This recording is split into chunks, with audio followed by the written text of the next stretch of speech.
اور جس کے اندر کچھ ایسی باتیں ہوئیں کہ ایئر چیف اور نیول چیف کو بھی نہیں پتا تھا کہ کارگل ہو. وہ فوج کے اندر کوآرڈینیشن نہیں تھی. ایک تو فوج کے اندر صرف 4 لوگوں کو یا 5 لوگوں کو معلوم تھا سینئر لیول پر, باقی کور کمانڈرز کو نہیں معلوم تھا. پھر آرم فورسز جس کے 3 شاخیں ہیں, بری, بحری اور فضائی. بری فوج کے کمانڈرز اور 4 لوگوں کے علاوہ فضائی اور نیوی والے کو تو معلوم ہی نہیں تھا. تو یہ بات کیا درست ہے کہ نیول چیف نے اور ایئر فورس چیف نے پرائم منسٹر سے یہ شکوہ کیا تھا کہ انہیں آن بورڈ نہیں لیا گیا اس کی پلاننگ میں کارگل کی؟ انہوں نے ناراضگی کا اظہار کیا تھا. کیا اس رائے سے متفق ہیں کہ کارگل جو ہے وہ پاکستان کی فوج اور سیاسی جو قیادت ہے اس کے درمیان رابطوں کی کمی بلکہ ایک طرح سے طاقت کی جو رسہ کشی ہے اس کی ایک بدترین مثال ہے؟ بعد میں بن گئی. جب کارگل شروع ہوا تو اس وقت کوئی ایسی رسہ کشی نہیں تھی, کوئی ایسی رسہ کشی نہیں تھی, بلکہ بڑی اچھی کوآرڈینیشن تھی. تو پھر کیا واجپائی کے پاکستان آنے سے فوج ناراض ہو گئی تھی؟ ان کے آنے سے 2 دن پہلے ایک بہت بڑی لیڈ سٹوری آئی ایک اردو اخبار میں کہ فوج نے ان کو ریسیو کرنے سے انکار کر دیا. تو یہ کس سورس سے آئی, کہاں سے آئی, کیوں آئی, وہ میرے خیال میں اس کا پتہ نہیں چلا.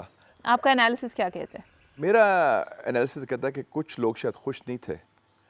حالانکہ عجیب سی بات ہے کہ آج کل تو ہم منتیں کرتے ہیں مودی صاحب کے کہ آپ ہم سے بات کریں, آنے کی تو بہت دور کی بات ہے. چاہے وہ شرارت تھی, چاہے کسی نے خبر دی, وہ اس سے میرے خیال میں ایک تاثر یہ گیا کہ فوج شاید یا کچھ عناصر فوج میں خوش نہیں ہے. اور ہو سکتا ہے یہ انہی لوگوں سے ہوئی ہو جو کارگل کے اندر منسلک تھے. اکتوبر 1999 میں کو ہوا جو, کیا آپ یہ سمجھتے ہیں کہ کارگل سے جو فوج اور پولیٹیکل لیڈرشپ کے درمیان تناؤ شروع ہوا تھا یہ اس کا نتیجہ تھا؟ 12 اکتوبر کارگل کا نتیجہ تھا. جو اس افسر نے کہا تھا نا کہ یا کورٹ مارشل ہوگا یا مارشل لا ہوگا, وہ اس قسم کی سچویشن. اگر آئی تھنک وہ اکٹھے بھی شاید عمرہ کے لیے بھی اکٹھے گئے تھے سارے, آرمی چیف بھی اور پرائم منسٹر بھی اس وقت, لیکن ایک خلیج آ چکی تھی. لیکن اگر میاں صاحب اس وقت فوج کو اعتماد میں لے لیتے تو شاید کچھ حالات مختلف نہ ہوتے. کوئی خفیہ معاہدہ تو ہو نہیں رہا تھا. انویٹیشن ٹو واجپائی واز معمول کی کوئی ایسی چیز تھی, کوئی ایسی سرنڈر نہیں تھا, کوئی سیل آؤٹ نہیں تھا.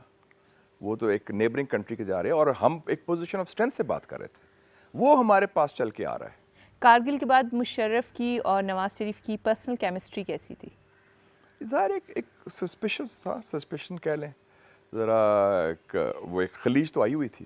کیا سمجھتے ہیں کارگل کا اس جو ریجن ہے اس پہ کیا امپیکٹ رہا اور پاکستان پہ کیا اس کا اثر ہوا؟ کارگل کا یہ تھا کہ it was a setback internationally diplomatic حوالے سے, ایک تو ہماری کریڈیبلٹی کے حوالے سے, ایک کشمیر کے حوالے سے, اور ایک پاکستان امریکن تعلقات کے حوالے سے کہ جو امریکن ٹلٹ ہے وہ ہندوستان کی طرف چلا گیا. انٹرنلی تو پھر وہ یہی ہوا نا کہ جو ڈفرینسز تھے وہ بڑھ گئے, لیکن اس کے بعد مین تھا نیشنل سیکیورٹی, جو ڈیسیشن میکنگ ہے ہمیں چاہیے تھا lessons should have been learned, اور تاکہ سول اور ملٹری قیادت on national issues should be on the same page, اور اس کی ضرورت اب بھی ہے, اس وقت بھی تھی اور ہمیشہ رہے گی.